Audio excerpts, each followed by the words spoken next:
Now Allah says three things about the Quran. Allah is describing the role of the Quran, this is called hal, in three ways. And let me just, instead of being very technical, simply describe what hal means. When you say, for example, a green car or a blue, a blue wall or something, you're describing a color of an object. It's an adjective or a quality of something, right? Or a tall man.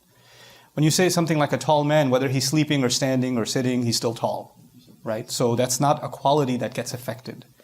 A hal is not something that's a permanent quality that is dormant, meaning it's kind of embedded inside and it's there all the time. A hal is something that's living. For example, if I say a man walking is not a permanent quality, it's actually something you can see, it's an action, it's something taking place.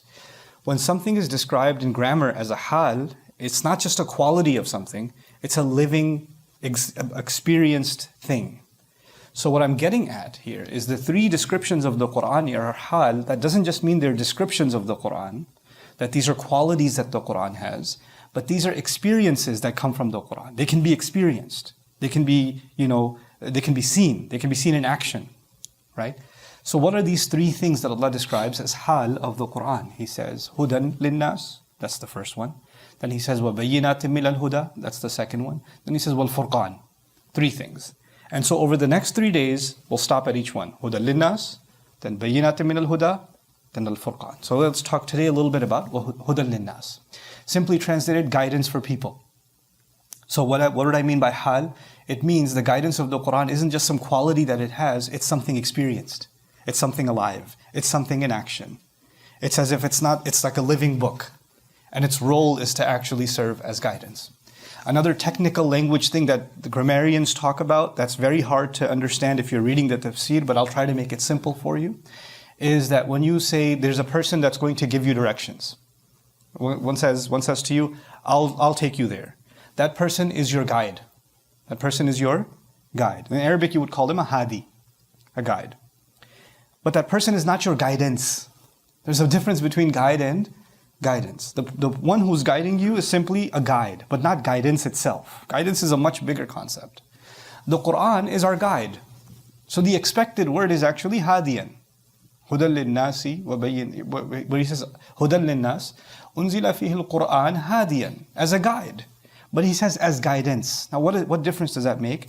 When the infinitive is used, in simple English what that means is that you can't possibly get guidance anywhere else.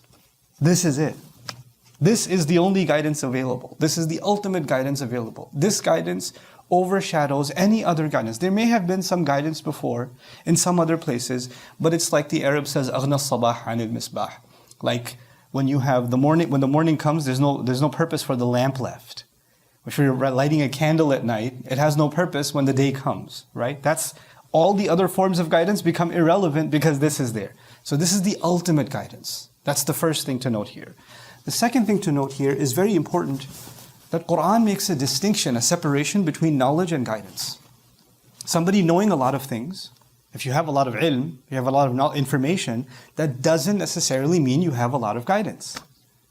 It's the same as, you have the app on your phone with all the directions, you have the maps on your phone, you have Waze, you have Google Maps, whatever you have it there. But if you don't use it, and if you're not actually looking at it turn by turn by turn, then all that information is useless. It's sitting there, it's inside, but it's not being put to use.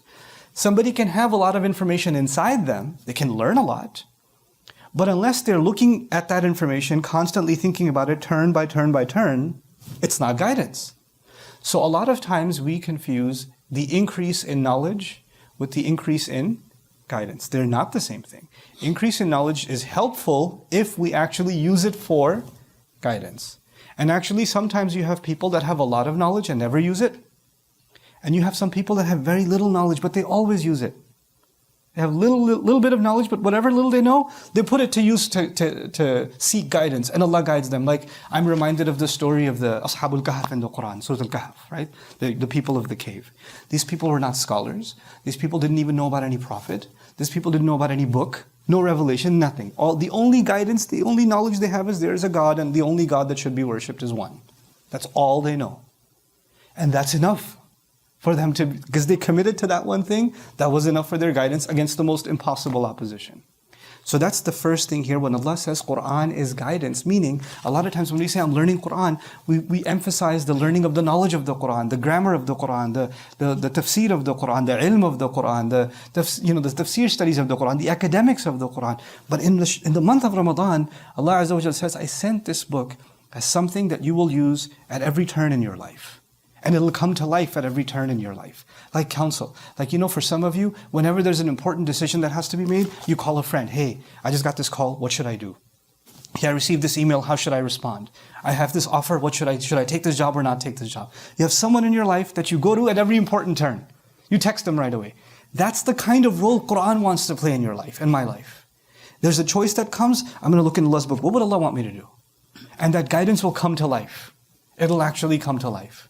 That's actually the role of Allah's book. Hudan linnas. Now the last portion of this, which is linnas. For people. Allah is describing here, some people, as they get closer to religion, they think, well, if I come to the Quran, then things are going to get harder for me. Because Quran's going to want me to do things that are hard, that are my feelings go this way, but Quran wants me to go that way. Right? So it's going to be uncomfortable. It's going to make things more difficult. Allah says in this ayah, this guidance that Allah has offered in the Quran is for your benefit. It's for the benefit of all people. And that all people is so important because the devil comes to people and says, Quran is good for that person, this religious person over here, this guy has a long beard, it's good for him. But, I have a different problem. Quran can't guide me. It's for them. I have a different situation. Allah says this is guidance for all people, Muslim, non-Muslim, religious, not religious, knowledgeable, not knowledgeable, practicing, not practicing. It doesn't matter. Allah sent this book to guide the hearts and the minds of anyone who wants to seek its guidance. And it will come to life for them. And it will be there for their benefit. The lam here is for benefit. In other words, whatever guidance Quran gives you, the guarantee is that is the better road for you. That's actually, no matter how painful it looks, no matter how excruciating it looks, no matter how much you tell yourself, I can't possibly do this. This may be something somebody else can do, I can't do it. Allah says every single human being can do what I'm asking them in this book. They're capable of it. If they were not capable of it, Allah would not make Quran for all of humanity. Allah would make Quran for some people. But Allah made Quran for all of humanity. All of them. At whatever level they are. However far they are from Allah, however close they are to Allah, Quran is still guidance for their benefit. So long as they are breathing, Allah has not given up on them, Quran is still a light for them. Some people might say, well, you read the Quran and you might get guidance. I don't think Allah will give me. Allah just opened the invitation. Allah said, this is something that will be alive for you constantly. Now, this one short piece that I want to add to this, on linnas, for people, for the benefit of people.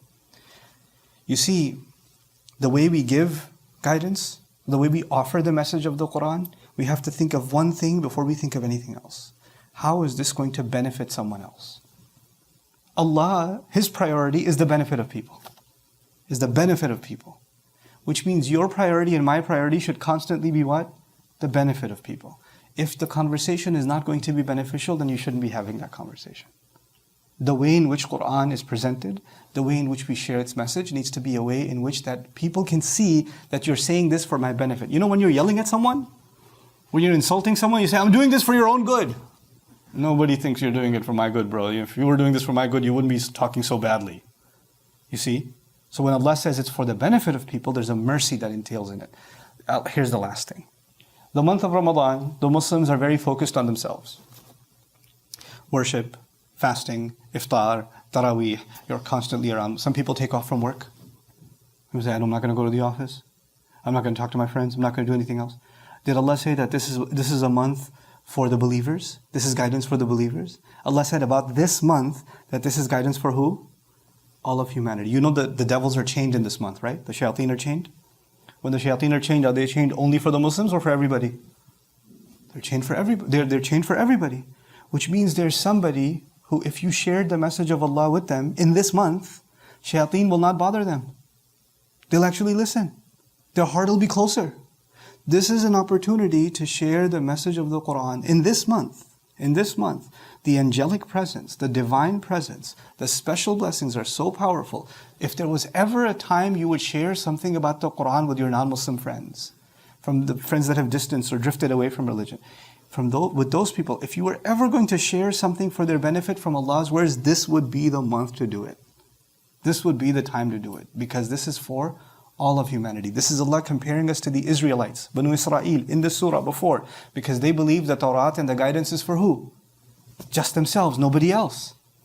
You know, this is not for anybody else. And even within them, it's just for the rabbis, it's just for the scholars, it's not for everybody. But Quran came and said, no, it's for everybody. It's even for these ummiyin, these people that have no education, none whatsoever. Don't be intimidated by the Quran. Seek Allah's guidance, and of course there are going to be levels of learning, and that's what we'll talk about tomorrow when we talk about bayyinatin min al-huda. Because the question that I leave you with, that you think about for tomorrow, is people say, well, okay, fine, you want me to get guidance from the Quran, fine, but I don't know Arabic, I don't know anything about the background. What if I interpret it incorrectly? What if I read a translation and I get my own crazy thoughts, and that's not what it actually means? What do you want me to do then? You know, and that's a very real, practical question. I mean, if you want me to just open up the Quran and start reading it, then how am I supposed to get clarity or guidance from it? That's the question that will be answered when Allah says, وَبَيِّنَاتٍ مِنَ الْهُدَى. That's the second role that the Quran plays. Once again, Quran plays three roles in this ayah. The first of them was the one we talked about today, هُدًى لِلنَّاسِ. Tomorrow, inshallah ta'ala, وَبَيِّنَاتٍ مِنَ الْهُدَى. And the third day, if Allah permits, وَالْفُرْقَانِ. بارك الله لي ولكم. السلام عليكم ورحمة الله تعالى وبركاته.